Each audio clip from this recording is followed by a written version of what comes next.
Our final presenter this afternoon is César C.J. Baldelomar. CJ is a third-year doctoral student in theology and education at Boston College and has studied theology and law. His presentation's title is Seeds Recast, Ecojustice Talk Reimagined. CJ, take it away. Thank you, Riley, for that introduction, and greetings from Providence, Rhode Island, on this snowy day. It's a pleasure and an honor to be here with you all. My many thanks to the conference's organizers for putting together our wonderful program today, and also to my fellow presenters for sharing your wisdom. I really appreciated both of your presentations. I also wish to acknowledge all our viewers for their time and attention, and a special shout out to family members who are present, friends, and also some students. So that's very nice to see, and I appreciate you all. So we've been hearing about environmental degradation and climate change ad nauseum for the past 50 years plus, whether in the form of scientific reports, Newsweek articles, academic books and conferences, documentaries on the latest environmental crusader, and even a papal encyclical. Talk of eco-justice, though necessary, seems at this point quotidian. Back in 1982, physicist Fritjof Capra warned that for the first time, we have the very real threat of extinction. Sorry, I lost my train of thought here. Of extinction on this planet.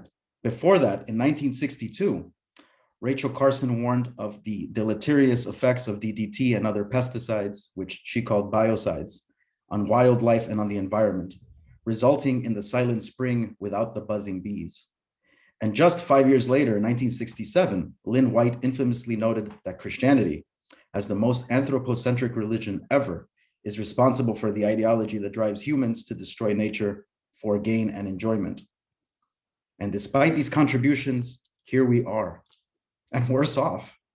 Perhaps talk of eco-justice has lost its prophetic power, given its prevalence in the rhetorical economy and its marketability and profitability. Consider that one can become insta-famous now for talking about environmental injustice, or that corporations can obscure their unsavory practices via corporate greenwashing, blue washing, and social washing. I am after different speeches then, speeches that jolt imaginations into seeing that impossible alternatives might be possible, even if in different forms. Or is it too late? Has hope hijacked any praxis for true change? Would it not be more honest to face life through realistic or even pessimistic lenses, leaving hope aside, even if only briefly? In embracing hopelessness, theologian Miguel de la Torre provocatively suggests that, quote, the first step toward liberation requires the crucifixion of hope, end quote. Is this possible? If so, how? More importantly, is it desirable, especially in light of necropolitics, that is the use of social and political power to decide who lives and who dies, and in view of ontological terror of non-existence, described so aptly by the emerging Afro-pessimists, most notably Calvin Warren? Some humans matter more, are worth more than others by virtue of phenotype, immigration status, socioeconomic status, gender, sexual orientation, educational level, linguistic preferences, ability, and the list goes on and on. Given these realities of necropolitics, ontological terror, and mattering differently, if at all, what prospects exist for eco-justice talk in the present? Though I wish to discuss this question during our Q&As, I now put forth for our consideration the writings of two very different individuals. One, a male Catholic French self-described peasant who lived in the early to mid 20th century.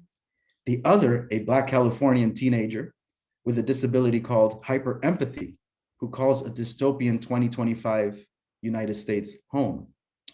Two characters living at distinct times, but very much in the present.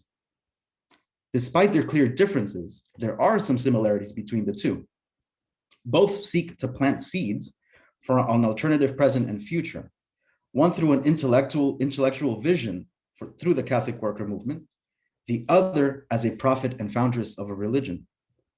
Both write in short form to convey their visions, one in the form of what he called easy essays, the other in the form of verses or aphorisms. Both characters are poetic and share an affinity for the soil, for the land. And both are obsessed with God, though their gods certainly differ. I'm speaking here of the writings of Peter Morin and Lauren Olamina. Let's begin with Peter Morin's EC essays, which originally appeared in the 1930s and 40s in the Catholic Worker newspaper, the official publication of the movement by the same name, made famous by Dorothy Day. Though these brief free verse essays, through them, Morin sought to cast seeds for the regeneration of late industrial society, or toward what philosopher Joe Holland calls the postmodern ecological civilization. One EC essay reads, quote, "We need communes. We need communes where workers can feed themselves. We need communes to make scholars out of workers and workers out of scholars. We need communes to create a just society within the shell of the old." Morin believed that a new society could emerge from within the old.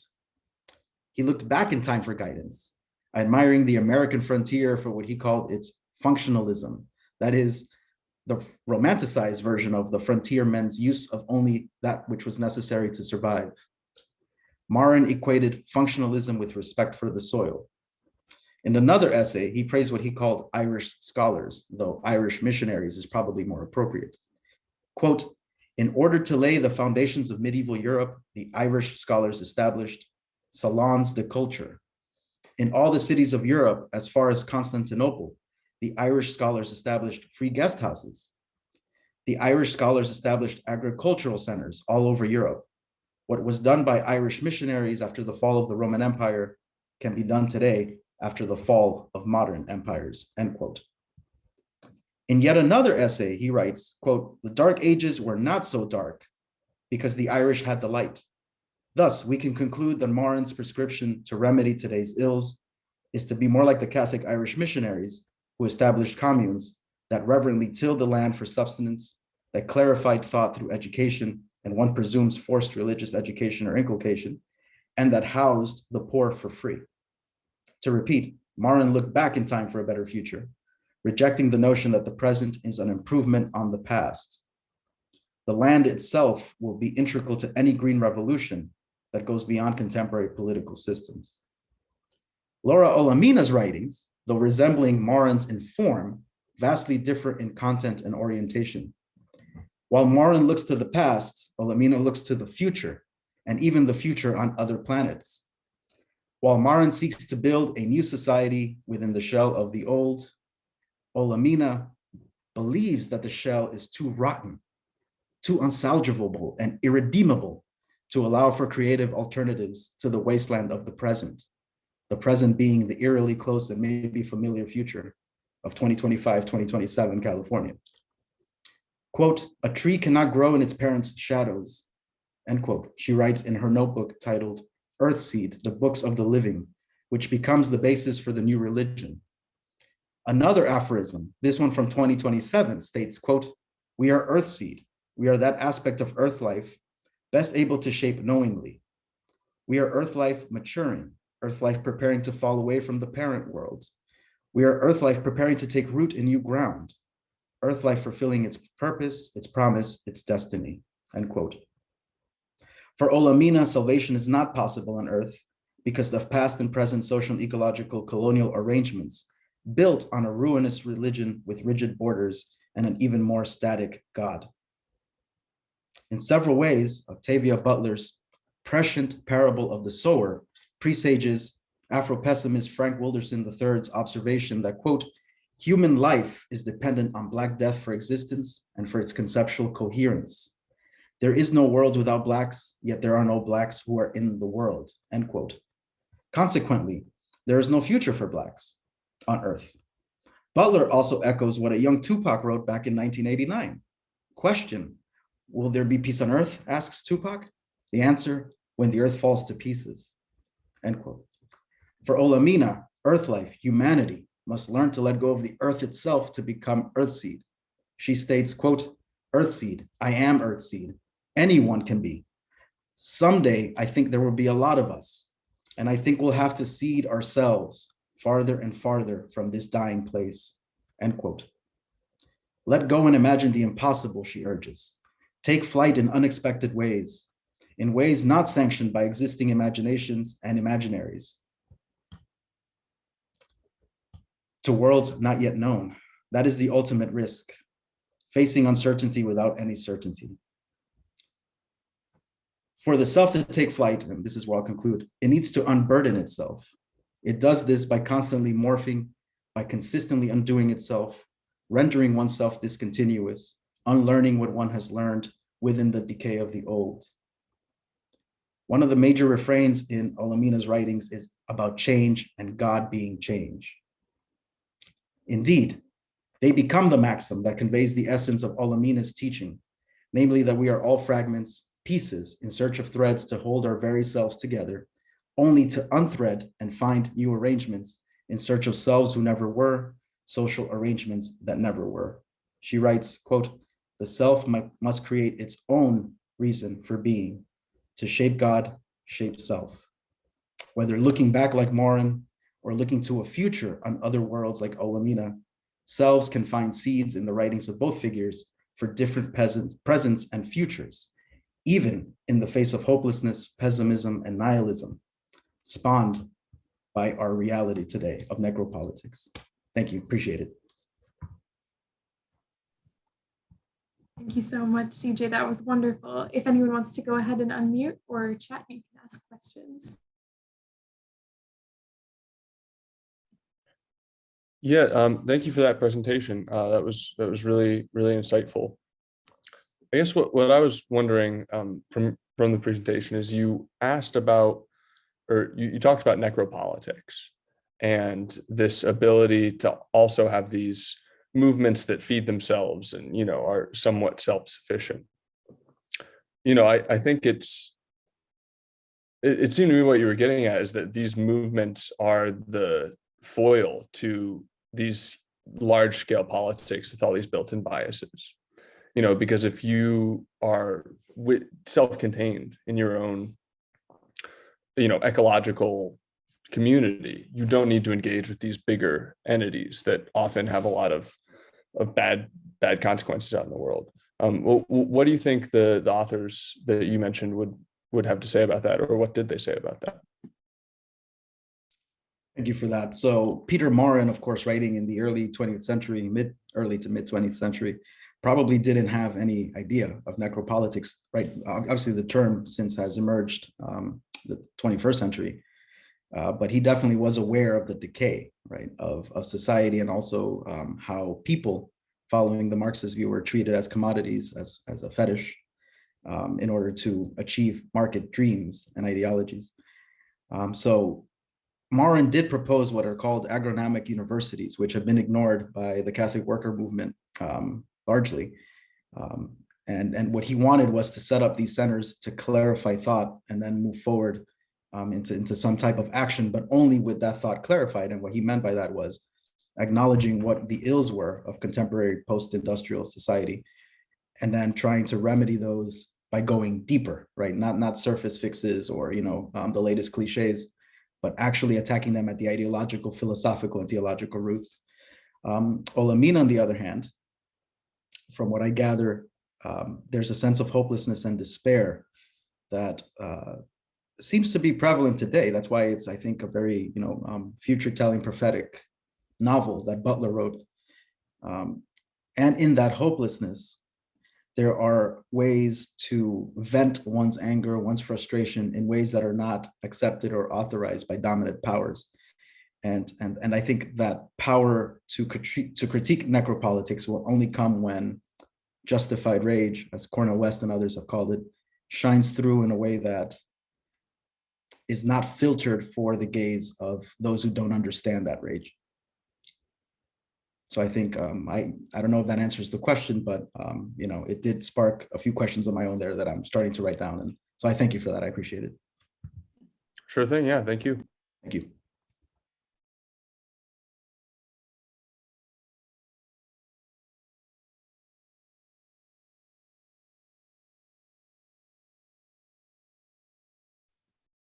I have a question as well. I love this intriguing commonality between Morin and Olamina that you brought out of their focus on communes. And I wonder if personally you see this as something that moving toward this type of living could help us in some spiritual and ecological way, and if so, would we need some sort of apocalyptic event like the parable of the sower to inspire this change? That's an excellent question, Riley. Thank you.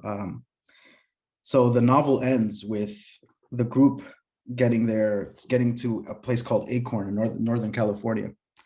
And, she says there that today we remembered the friends and the family members we've lost along the way.